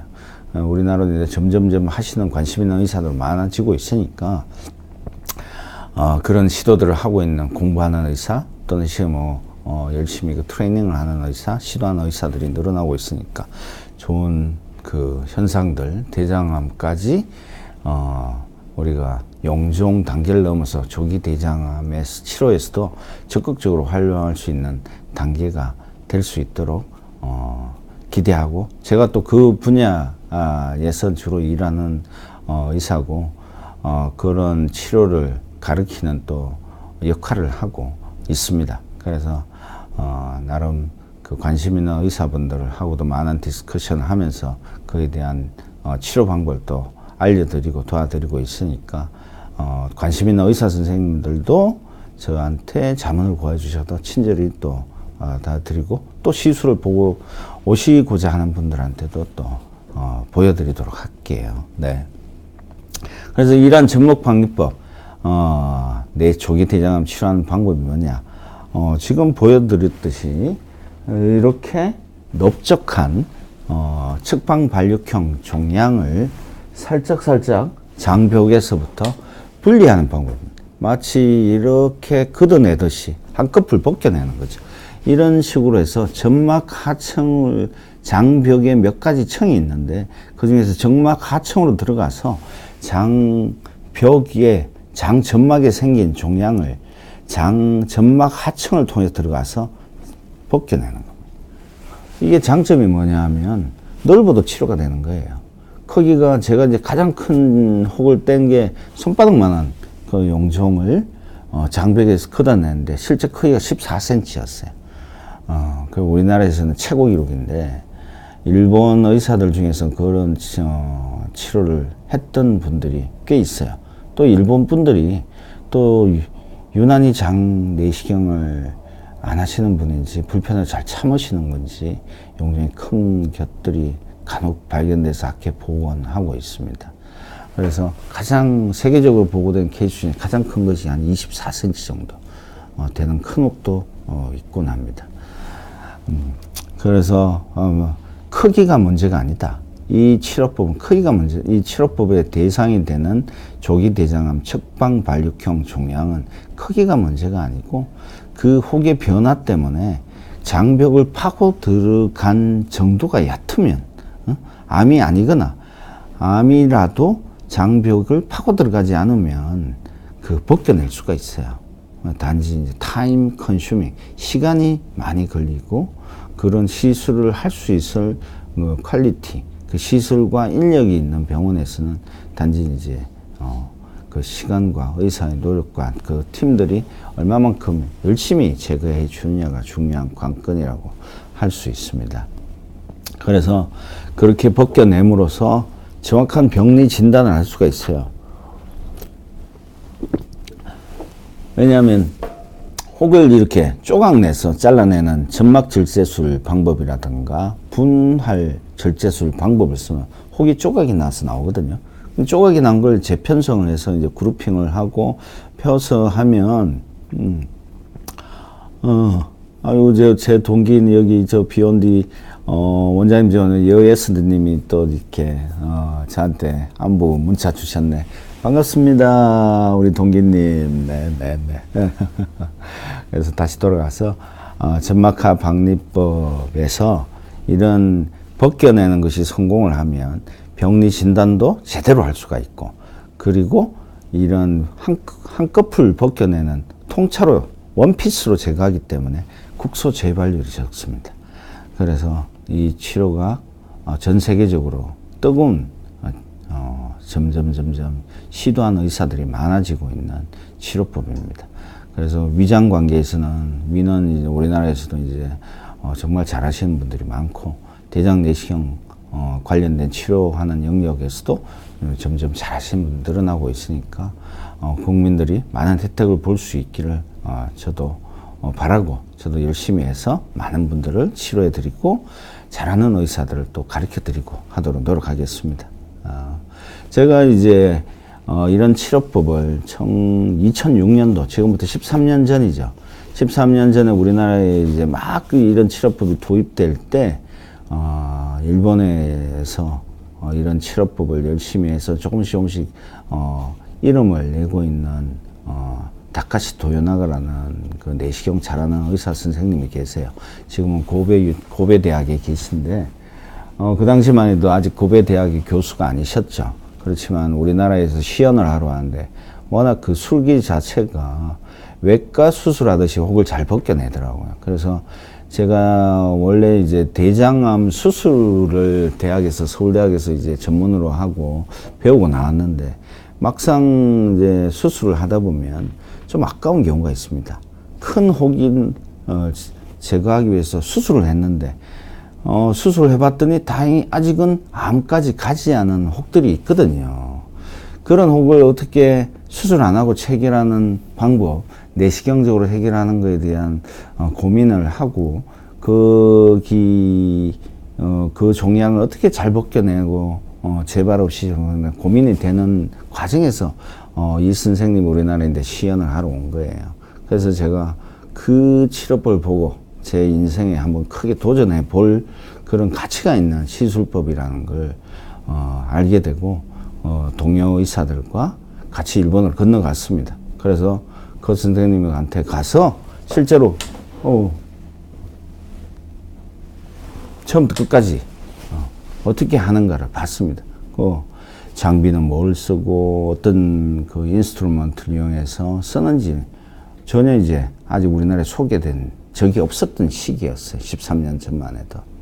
그래서 우리나라에 이제 그 방법을 도입하면서 장비도 없죠. 일본에서만 장비를 수입하기도 힘들었으니까. 하나하나 만들어서 우리나라에서 제가 병원에 세팅을 하고 그걸 하나하나 하면서 이걸 이제 발표를 하고 그 당시 이제 우리나라에서도 이제 이런 시술을 하는 의사들이 몇이 있었는데 그때 이제 이런 제대로 하는 팀들이 아직 많지 않았거든요. 솔직히 별로 없었어요. 근데 그 당시부터 이제 시작을 해서 지금은 이런 치료를 1,500내 내시경 치료로서 수술 아닌 그러니까 치료를 해드렸고 그 중에서 한 500분 정도가 조기 대장암이셨어요. 그래서 그분들은 조기 대장암인데도 내시경으로 치료가 돼서 수술 안 하신 거죠. 수술 안 받고 치료가 된 거예요.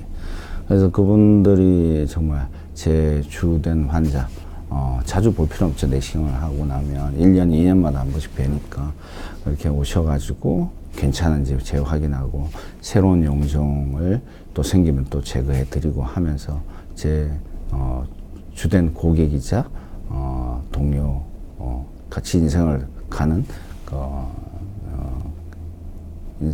분이라고 할 수 있습니다. 다시 본론으로 들어가지요. 네. 그래서 이 치료법에 대해서 잠깐 언급을 드릴게요. 이런 치료법을 하려면 여러 가지 장비들이 많이 필요해요. 그 혹을 이제 한꺼풀 벗겨내야 되니까 그 인스트루먼트, 그 조작하는 그 도구들이 여러 가지가 있습니다. 그런 것들이 일본에서 개발되고 우리나라에서는 이제 내시경이 보험으로 인정이 되면서 우리나라에서도 많은 도구들이 개발되고 있어요. 그래서 제가 이런저런 도구들을 써보면서 그걸 또 그 회사의 정보나 장점이 뭔지 이건 더 잘 만들기 위해서 조언을 해드리는 과정에 있고 많이 좋아지고 있어요. 우리나라도 이제 잘 만드시는 회사들이 많아서 저도 쓰고 또 있고요. 또 장비들이 또 많이 필요합니다. 특수 보비, 전기 수술기가 또 필요하고 그리고 이런 그 내시경 이런 치료를 하려면 내시경을 오래 장속에 넣고 있어야 되거든요. 그러면 일반 공기를 장시간 쓰면 장내에 가스가 너무 들어가서 못 견뎌요.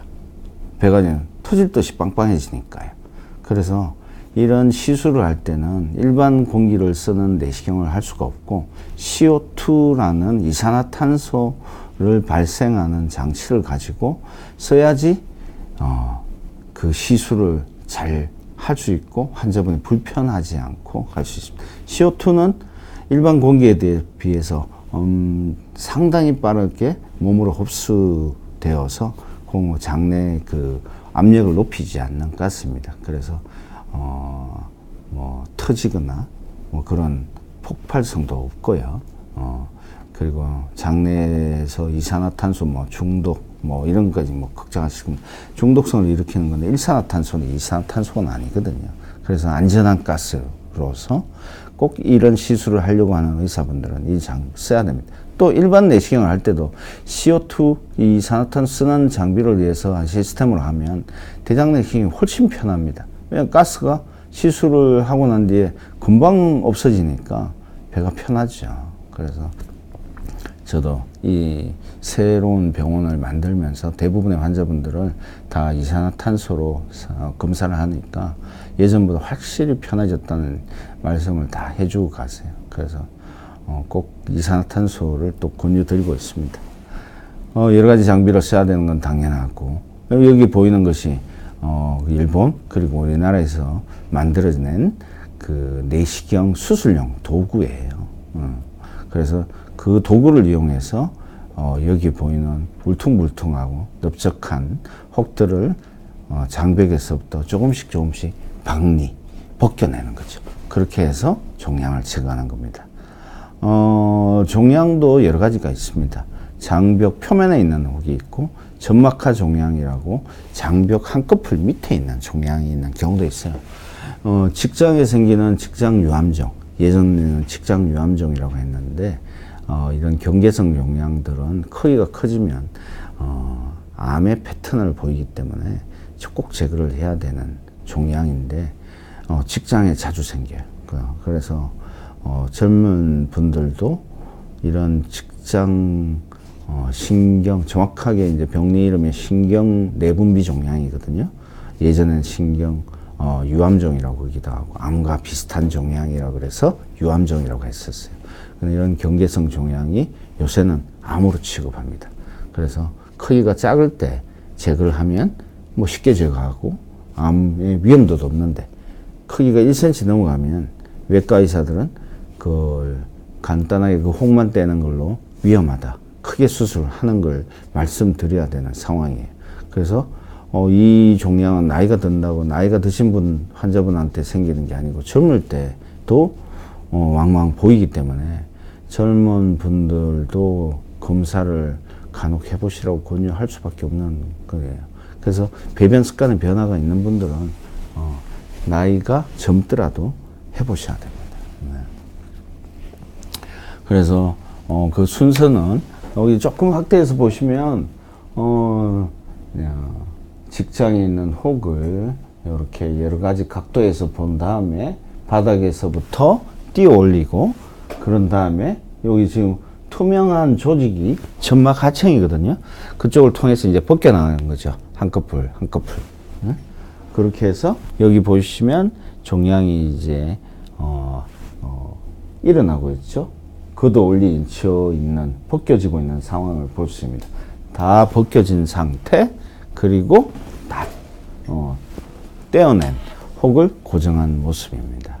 그래서 이런 치료가, 이 환자분도 결론적으로 점막암, 점막 그 종양의 표면에 점막암이 있었던 케이스였습니다. 그래서 수술까지 안 가고 치료가 됐죠. 네.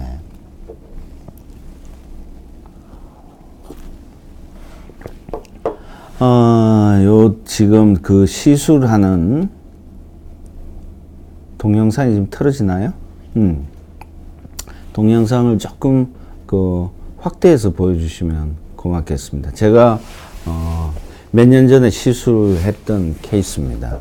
한번 보시면 직장에 조금 전에 사진을 보여드렸던 호와 같은 건데, 한 5cm 되는 그런 척방 발육형 종양이에요. 지금 특수 용액을 혹의 바닥에 주입을 해서 부풀려 올리고, 그 점막 하층으로 나이프, 내시경 칼이 들어갈 수 있게 부풀려 올린 다음에 거기를 점막층을 비롯해서 점막 하층으로 벗겨내는 모습입니다. 그래서 저기 반투명한 조직이 이제 점막 하층이 되고, 거기를 짧게 전기적인 에너지를 이용해서 절개하고 있는 거죠. 우측편에 보이는 이 허연 부위가 근육층이에요. 장벽이 두께가 한 3에서 한 5mm 정도 되는데, 그 조직에도 근육이 있습니다. 한 1mm에서 2mm 정도 되는 근육이 있거든요. 그 근육이 장을 움직이게 하는 거죠. 그 근육을 다치면 장벽에 손상이 생기고 장에 구멍이 생기고 천공이 생기는 거예요. 그래서 장벽 손상을 안 생기게 하는 것이 치료의 가장 중요한 핵심 포인트죠. 그래서 그 장이 구불구불하고 모양이 이렇게 울퉁불퉁한 패턴 이기 때문에 거기를 그 루프를 넘나들면서 혹을 벗겨야 되는 것이 가장 이 대장 내시경 하면서 종양을 치료할 때 난점이라고 할 수 있습니다. 중간중간 만나는 작은 혈관들은 이 지혈 겸자를 이용해서 제거를 하죠. 지금도 보면 거기 혈관에서 피가 나죠. 지혈을 웬만큼 하고 접근했는데도 피가 나는 모습이 보여서 지혈 겸자로 다시 지혈을 하면서 그걸 혈관을 결차를 하고 마무리되는 모습입니다. 이 동영상은 지금 편집을 했기 때문에 지금 한 1분 미만의 그 속도로 제거가 되지만 실제로는 약 한 1시간 정도 내외되는 그런 시술법이에요. 그래서 작은 용종을 아주 정성껏 떼어야지 장벽에 상처도 안 나고 그리고 장 손상도 안 주고 그리고 완전히 절제를 해서 암이면 치료를 더 이상의 치료가 필요 없을 정도의 그 마무리가 잘 되게 하는 것이 중요합니다. 이 치료법은 치료가 잘 되는 경우에 완치율이 98% 정도의 높은 치료 효과를 보이기 때문에 해당되는 그리고 가이드라인에 맞는 인디케이션이 되는 경우에는 아주 적극적으로 권유할 수 있는 그런 방법이라고 할 수 있습니다. 일본 데이터가 나만 그걸 보여주고 우리나라에서 잘 하시고 있는 분들의 데이터에서도 그 성적을 볼 수가 있습니다. 그래서 제가 시술해 봤던 몇몇 팀들하고 같은 동료 의사들하고 약 한 10년 동안 2,500내를 대상으로 치료를 했었습니다. 그 이후에 더 정진을 해서 저는 한 1,500내 정도를 치료를 했던 경험이 있고요. 그 중에서 한 500내가 조기 대장암이었던 그런 데이터를 갖고 있습니다. 이거는 그 데이터는 대장학문학회와 해외 학회에 이제 발표를 해서 공식적으로 그 인정받는 데이터입니다. 네. 그래서 좀 마지막에 이 슬라이드를 이제 좀 정리를 할게요. 그리고 보면 대장 내시경을 통해서 대장 용종과 대장암을 발견하는 비율이 이제 점점 우리나라에서 늘어나고 있고 대장암의 발생 빈도가 늘어나는 패턴을 보이고 있기 때문에 젊을 때부터 우리나라 가이드라인은 지금 50대에서는 꼭 대장 내시경을 하기를 이제 학회 측에서 권유를 하고 있고 점점 젊은 때도 젊으신 분들에서도 용종이 발생되는 빈도가 높아지고 있기 때문에 배변 습관이 이상이 있거나 그런 분들은 일찍부터라도 검사를 해보시길 권유합니다. 그래서 대장암이 생기기 전에 대장암의 씨앗인 용종을 제거하는 것이 좋습니다.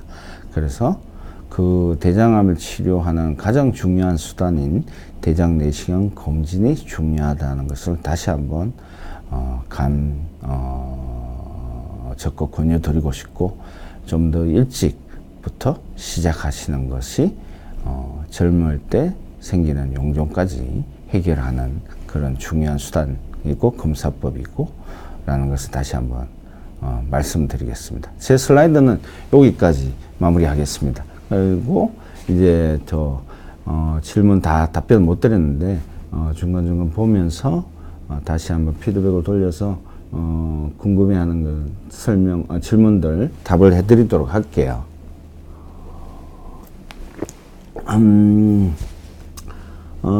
최영진 님이 질문하셨는데 대장 내시경하고 ESD 시술 후에 주의사항이 있나요?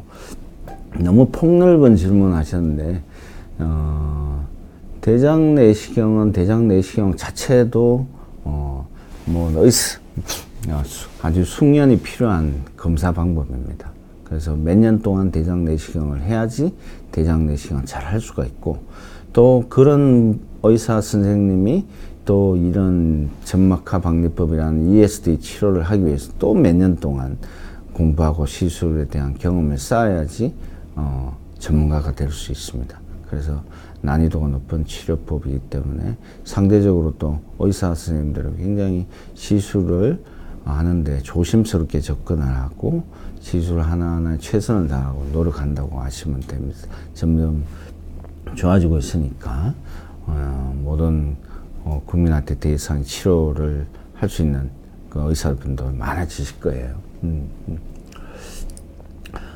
치질을 오래 두면 대장암에 걸리나라는 질문이 있습니다. 치질은 대장암과 관계없습니다. 항문에 생기는 병 중에 뭐 대표적인 것이 치질, 치질, 치열, 치루가 있는데 치질은 치핵이라고 정확하게는 치핵이라 그러죠. 항문의 점막이 기질층과 혈관이 늘어나면서 불룩불룩해지고 항문에서 튀어나오고 배변 시에 그리고 피가 나는 그런 병이고요. 이런 병은 항문 질환은 암하고 관계없어요.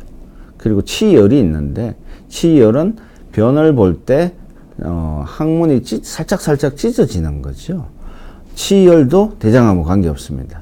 단지 이제 치루라고 해서 항문에 염증이 생겨서 항문 근육을 파고 들어가는 염증이 뻗쳐 들어가는 그런 항문 농양과 관련된 치료는 오래되면 10년 이상의 그런 히스토리 제때 치료를 못 하신 분들 중에서 재발하고 또 재발하던 과정 초기 치료가 잘못됐던 분들도 있고 그런 분들에서 항문암이 생길 위험도가 있습니다. 그래서 치료를 오래 앓으시고 치료가 잘 안 되셨던 분들은 그냥 지켜보시면 안 됩니다. 꼭 기만치를 되기 위해 치료를 해야 되고 그런 정기적인 검사를 통해서 나쁜 항문암 같은 거 생기지 않나 확인하셔야 돼요.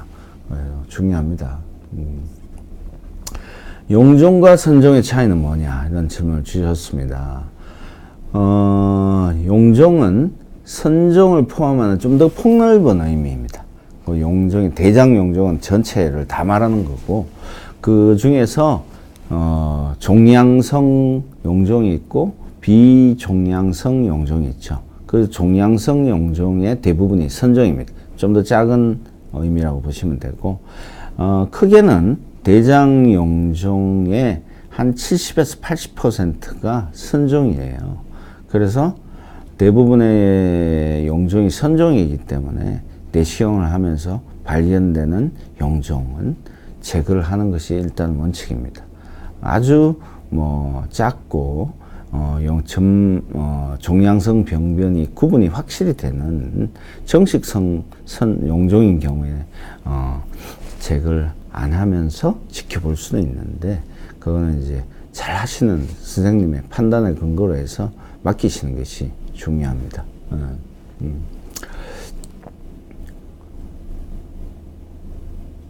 항문암에 걸리면 장루 밖에 방법이 없을까? 너무 좀 스페시픽한 좁은 의미의 질문인데 항문암이 일찍 발견되면 국소절제술로 치료를 할 수가 있어요. 그리고 항문암 중에서 선암 타입이 두 가지가 있어요. 선암이 있고 피부암처럼 그 표피양 암종이 있습니다. 표피양 암종은 수술이 원칙이 아니고 항암 방사선 치료를 해서 한 70~80%는 치료가 돼요. 그래서 항문암은 원칙은 수술이 먼저가 아닙니다.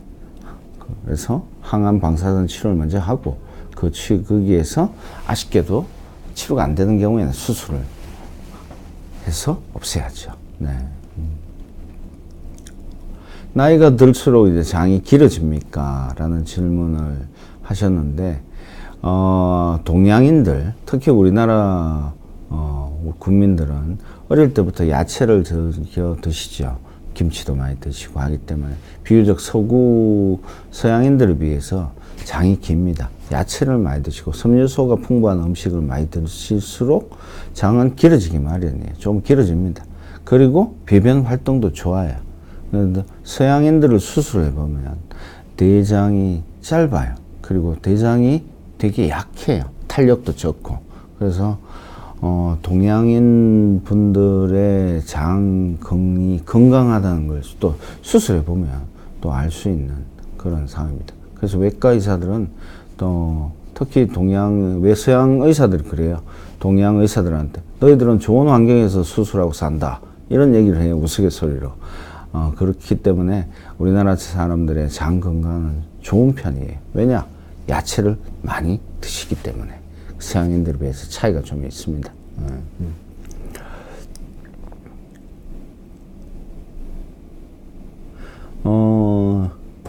용종을 다 제거한 상태에서 조직 검사에서 암세포가 발견되면 추후 치료는 어떻게 하나요? 라고 하셨습니다. 그게 이제 제가 이제 설명드린 그 내시경 점막하 치료법이든 용종 절제술 후에 이제 생기는 발견되는 암에 관련된 그 관리죠. 관리를 어떻게 하느냐. 그 암이 발견되면 그 용종에 생긴 암인데 또는 조기 대장암에 생긴 암이라고 할 수 있는데 그 암의 깊이가 중요해요.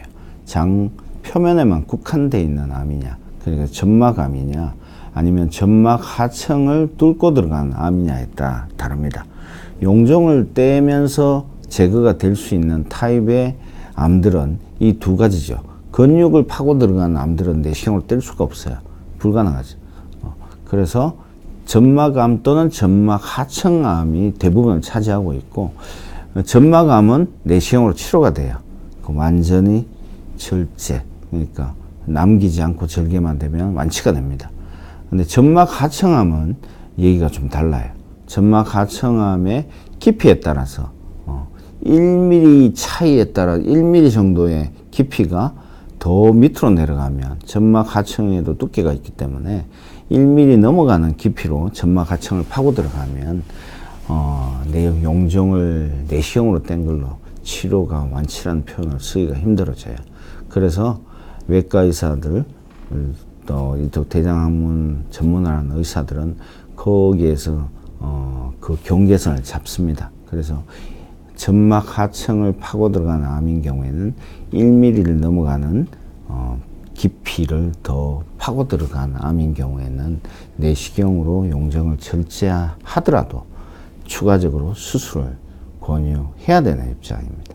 그렇게 많지는 않은데 그런 크리티컬한 차이가 있기 때문에 정확한 진단, 병리 의사의 정확한 진단이 또 필요하고 그에 대한 정확한 정보를 가지고 환자분들한테 안내를 해드려야 되는 거죠.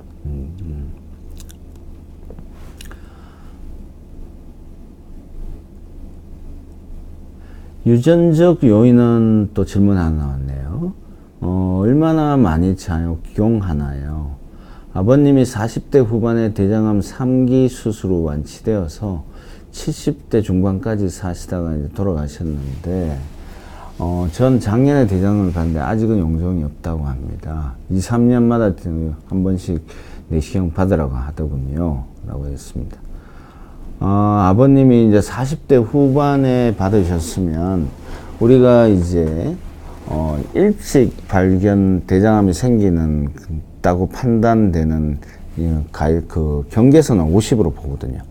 50세 이전에 대장암이 발견된 가족 여기 있는 가게는 훨씬 이전, 그 10년 정도. 아버님이 49세면 본인 자제분들은 39세부터 검사를 하기를 권유드려야 돼요. 그래야지 일찍 대장암의 전 단계인 용종이 생기더라도 일찍 제거를 해서 아버님하고 비슷한 연령대에 암이 생길 찬스를 미리미리 없애자는 거죠. 그래서 10년을 일찍 검사하시는 걸 권유드리는 입장입니다. 여기 물 좀 더 주세요. 대장 내시경 검사를 하고 조직 검사를 했는데 염증성 용종이라고 하는데 어떤 치료를 해야 되느냐 뭐 질문 주셨습니다. 아까 대답을 한번 했었는데 설명드리면서 염증성 용종은 종양성 병변이 아니기 때문에 장에 염증이 생겼다가 아물면서 그 자리가 좀 튀어나오는 불룩불룩해지는 그런 상황이죠. 그래서 종양으로 번지지는 않습니다. 그래서 치료 안 하셔도 돼요. 제거할 필요도 없고요. 그래서 걱정 안 하셔도 됩니다.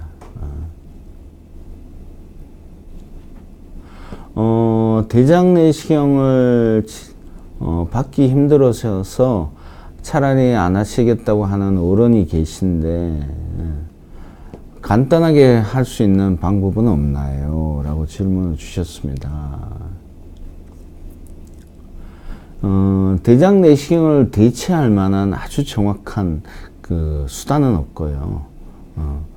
조금 더 가볍게 한다면 직장 내시경을 통해서 항문에서부터 한 30cm, 40cm만 검사하는 직장 내시경이 있죠. 그렇게 해서 대장암이 생기는 가장 많이 생기는 부위는 이제 좀 추스려 보고 검사해 볼 수는 있는데 그걸로 완벽히 대장암을 예방하거나 검사했다고 할 수는 없어요. 그래서 힘드시더라도 몇 년 주기로 대장 내시경을 받으시는 게 좋습니다.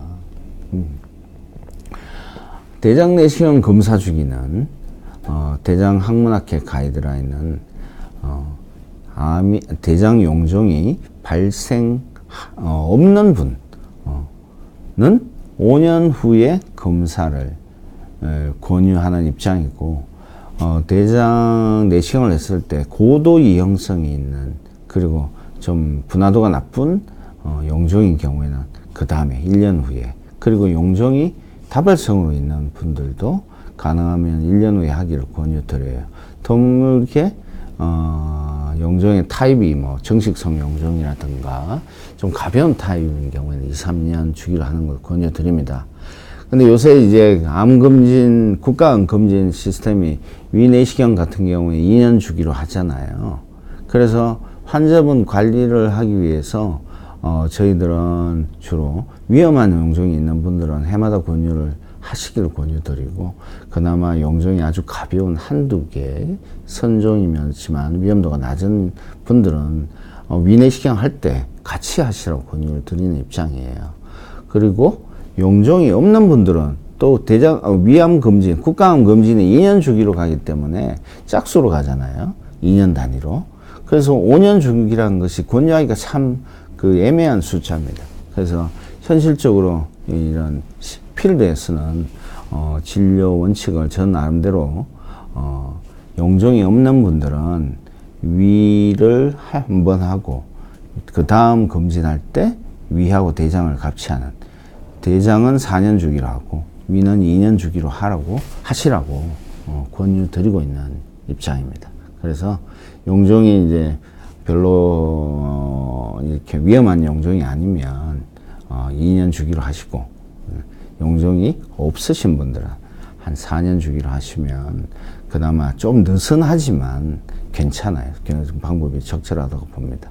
아까도 홍행급 우리 기자님하고 말씀드렸지만 그렇다고 하더라도 완벽히 검사를 4년 주기로 한다고 완벽히 대장암을 다 잡아내느냐 그렇지는 않습니다. 이 간격암이라 그래서 그 짧은 3년 4년 사이에도 대장 내시경을 했을 때 전에 아무것도 없었는데 대장암이 발견되는 분들이 있기 때문에 지금 권유 드리는 거는 가이드라인이고 전 국민을 대상으로 하는 국가암 검진 체계에 접목을 시켜서 전체적인 맥락에서 말씀드리는 거고 불편하신 증상에 따라서 검사 주기는 조금씩 달라질 수가 있어요. 그래서 모든 분들은 똑같다고 할 수는 없고 전체적으로 보면 2년, 4년 주기로 하시고 용종이 자주 생기는 분 또는 위험한 종양이 있었던 분들은 해마다 검사를 하시기를 권유드려야 되는 입장입니다. 콩팥 기능이 많이 떨어진 분들은 물약 말고 다른 방법이 없을까요? 콩팥 기능이 안 좋은 분들은 약을 쓸 때 좀 조심해야 됩니다. 이 약을 콩팥 기능, 신장 기능에 영향을 주는 약들이 많기 때문에 그나마 콩팥 기능에 영향을 최고로 적게 주는 약이 있습니다. 좀 단점이 많이 드셔야 돼요. 그래서 한 4리터 가까이 드셔야 되는 단점이 있는데 콩팥 기능이 있어도 할 수가 있고 심장 기능이 나빠도 그 약을 제한을 하면서 조절을 하면 내시경 하면서 용종이 발견되더라도 제거해 드릴 수가 있습니다.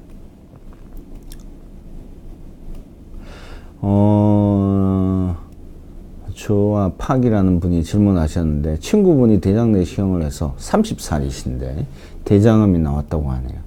술 많이 드시는 분이 담배는 안 피시는데 젊은데 이렇게 대장암이 나오는 경우가 많나요? 라고 질문을 했습니다. 결론적으로 말하면 많지는 않아요. 많지는 않습니다. 그러나 이 젊을 때 생기는 분들은 뭐 장이나 이런 데 탄력이 좋죠. 탄력이 좋아서 발견할 때 늦게 발견하는 경우가 많아요. 그리고 좀 불편해도 넘어가죠. 넘어가기 때문에 상당히 불편해 검사를 하는 그런 분들이 있습니다. 그래서 젊더라도 대장 용종이 생길 30대에도 용종 발생률이 통계 자료가 18%까지 보이니까 용종이 젊다고 없진 않아요. 그래서 불편하시면 검사를 해보고 일찍 관리를 하셔야 됩니다. 대장 내시경 할 때마다 용종이 나오는데 어머님도 그러셨다고 하네요. 유전인가요? 용종 발생률을 유전이라고 단적으로 얘기는 하긴 했는데 그 가게는 비슷한 음식, 식생활 습관이 비슷하죠. 식생활 습관이 비슷하면 용종 발생률도 비슷하다고 볼 수 있습니다. 그래서 용종이 많으신 가게는 자제분들도 관리를 같이 하시는 게 좋아요. 네.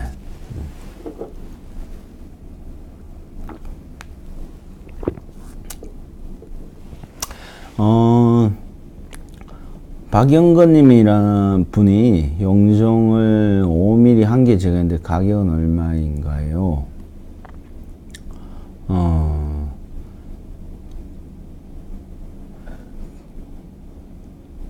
대장 내시경 용종 절제에서는 우리나라 국민 보험 수가에 들어가 있고 어느 병원에서 하거나 거의 비슷한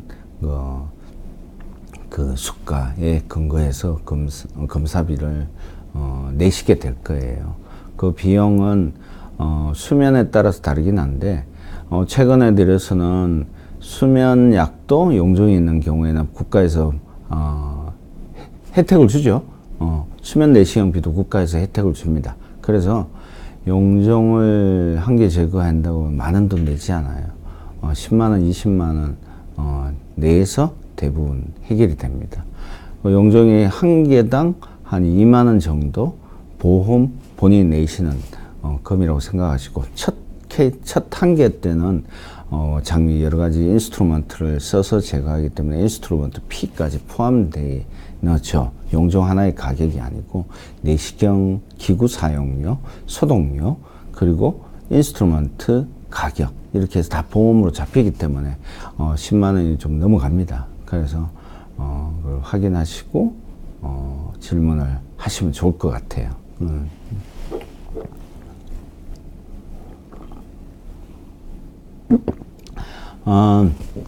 대장암이나 직장암에서 튜머 마크로 쓰이고 있는 CEA 종양 표지자가 있는데 이것이 얼마나 정확한지를 질문을 하신 것 같아요. 제가 대장암 전문가이기 때문에 이제 CEA를 모든 제 추적하는 환자한테 쓰는데 CEA가 이런 종양 표지자가 처음 대장암이 있는 분한테 올라가는 패턴을 보이는데 다 올라가지는 않습니다. 한 50%? 60%? 좀 많이 잡아도 60% 정도에서 대장암이 있을 때 CEA 수치가 올라가긴 해요. 그리고 그분들은 올라간 분들은 수술 후에 이제 수치가 떨어지게 되고 정상이 됩니다. 그리고 추적 검사하면서 수치가 정상인지 계속 확인해서 피 검사만으로도 뭐 이렇게 변화를 볼 수는 있는데 그것도 완전하지는 않아요. 그래서 피 검사 CEA가 모든 걸 대변할 수는 없어요. 그래서 간접적인 그 재발의 증거, 대장암의 있냐 없냐를 평가하는 방법으로 쓰이는 거지 그 하나가 다 검사에 대체한다고 볼 수는 없습니다.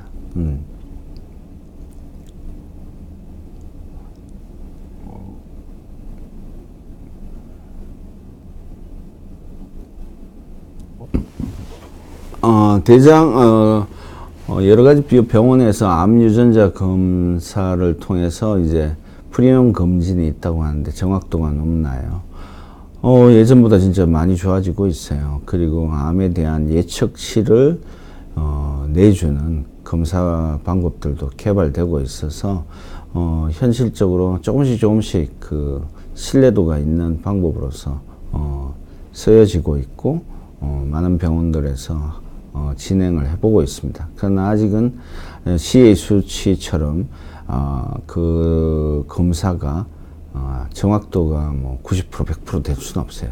한 60% 정도 내외에서 만이라도 나오면 상당히 우수한 검사법이라고 할 수 있습니다. 암 유전자 검사는 점점 좋아지고 있고 앞으로도 더 좋아져서 암 진단에 중요한 역할을 할 수 있을 거라고 기대는 하고 있습니다.